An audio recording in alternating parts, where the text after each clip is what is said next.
Welcome to the Virtual Strategic Solutions Virtual Reality Simulation System. Accessing Legacy Dataset. Files loaded. Simulation ready.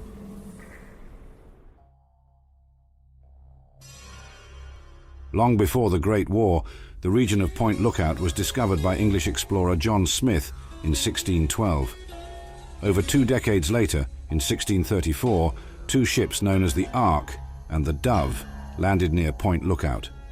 The settlers constructed the Ark and Dove Cathedral, naming it after the vessels that brought them to the New World. Point Lookout continued as a successful settlement. Events of the American Civil War took place in Point Lookout, and the lone wanderer can still find Confederate hats throughout the region. The small seaside town became a tourist attraction, particularly with the boardwalk that pays homage to the original English settlers called Pilgrim's Landing. As during the American Civil War, the secluded backwater swamps of Point Lookout harbored another military prison, the Turtle Dove Detention Camp, for Chinese Americans suspected of espionage against the United States during the Sino-American War.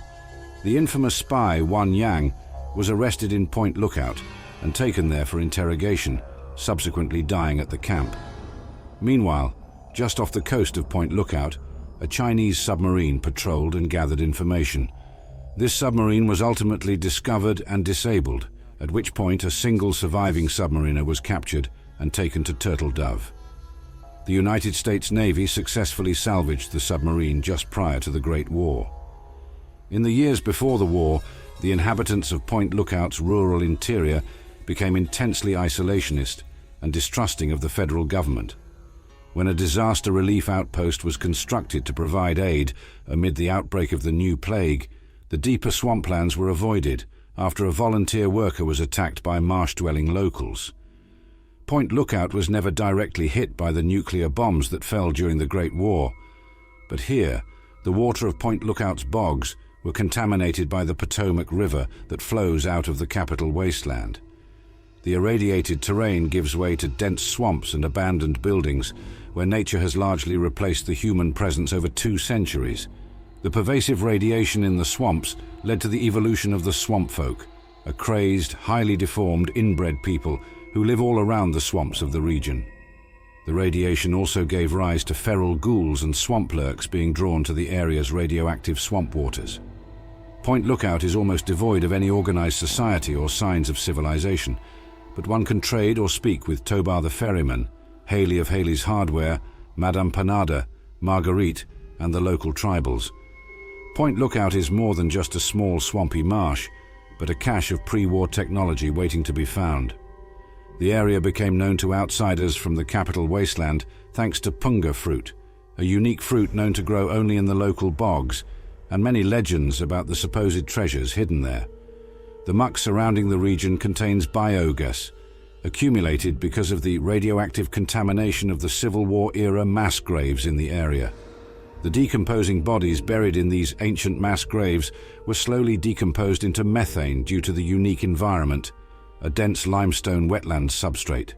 Due to the radiation's effects on the normal process of decay, the mass Civil War-era graves in the area have become patches of a greenish-grey, smoking and/or steaming earthy muck that releases flammable methane bubbles occasionally. What was once a bustling seaside vacation spot is now inhabited by Panada and Tobar the ferryman. The pre-war signage on the boardwalk reads, "Open all year." A boardwalk with the House of Wares a short way up north, an inactive Ferris wheel called the Amazing Wheel of Wonder, can be found here. The Homestead Motel was an average seaside motel with 72 channels on the TVs and free air conditioning. This motel once offered rooms at affordable prices in order to accommodate tourists visiting Point Lookout. One of the rooms, 1D, was the safe house of Dr. Zhang, a Chinese agent pretending to defect to the US. A place of ritual sacrifice. This room is located on the outer north side of the motel grounds and appears to have been part of some very bloody, and judging by the steam in the room, very hot ritual. There are crucified corpses in the room, as well as several skeletons, laid out in a way reminiscent of the many bony totems dotted around swamp folk territory. There is a pint-sized slasher mask in the bathtub in the bathroom. The Cavett Mansion is one of the largest buildings on the peninsula, the other being Blackhall Manor. The mansion itself, while being in excellent condition compared to buildings in the capital wasteland, is still in bad shape. A good amount of the wood is rotting, and parts of the floor will break if they are stepped on. The mansion bears the name Calvert from its former inhabitants, the powerful Calvert family. The Calvert family were a major force in pre-war Maryland, spawning a political dynasty that saw family members elected to various offices at both the state and national levels. According to Obadiah Blackhall, the mansion has been in his family for generations, dating back to long before the Great War, and is a fine example of Victorian architecture. He intends to keep this tradition alive, staying in the estate until he dies. Nothing is known about the shop before the bombs fell. Haley, the merchant who currently lives and works there, woke up with a case of amnesia, not knowing who or where he was, but since people kept coming to buy things, he decided to become a merchant, taking the shop's name and calling himself Haley.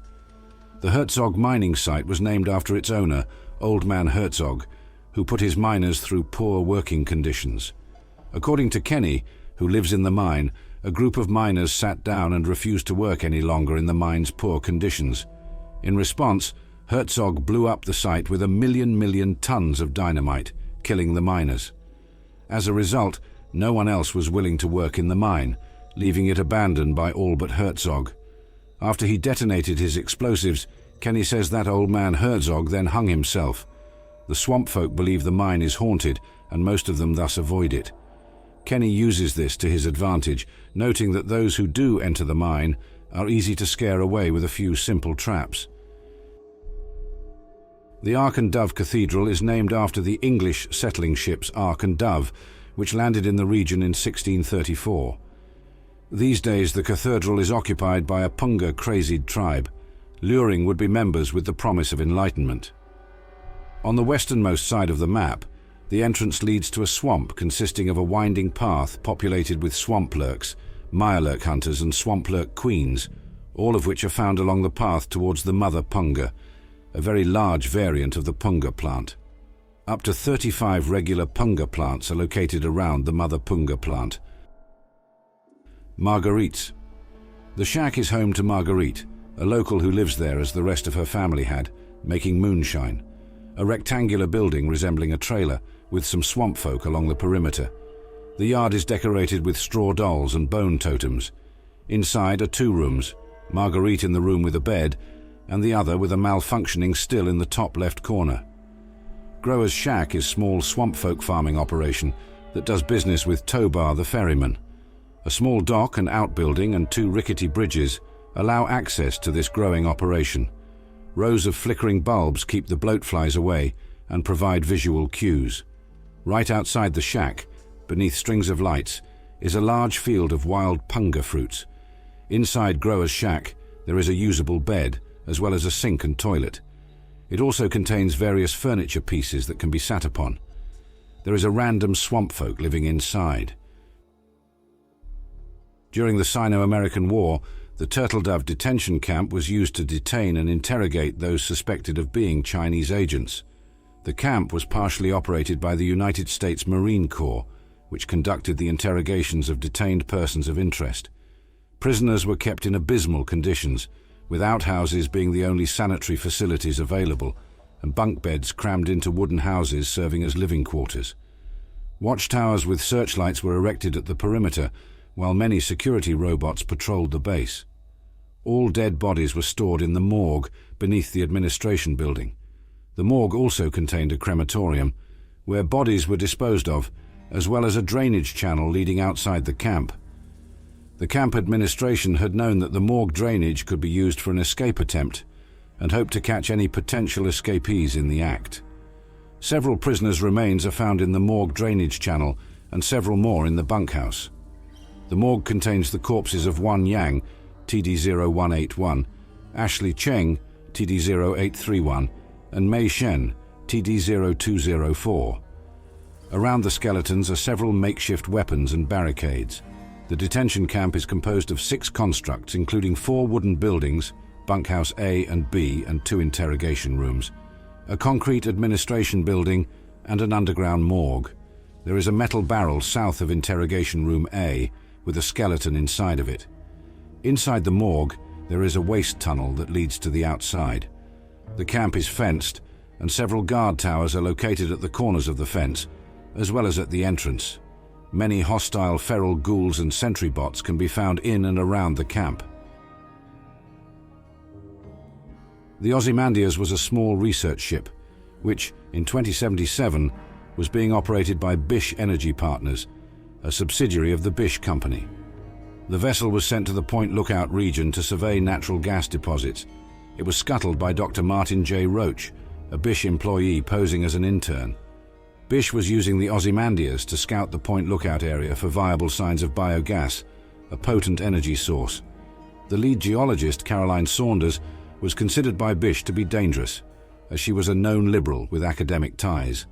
The biogas was in reality formed from methane emissions from decayed corpses. If Saunders ever figured this out, it would ruin Bish's chances at profit. They had her under watch, with Dr. Roach reporting back. Eventually, she contacted her academic ties, and Roach was forced to enact Code Blue, running the Ozymandias aground. The ship's wreckage can be seen just off the coast. Simulation completed. Please exit the pod, or have a technician select another file.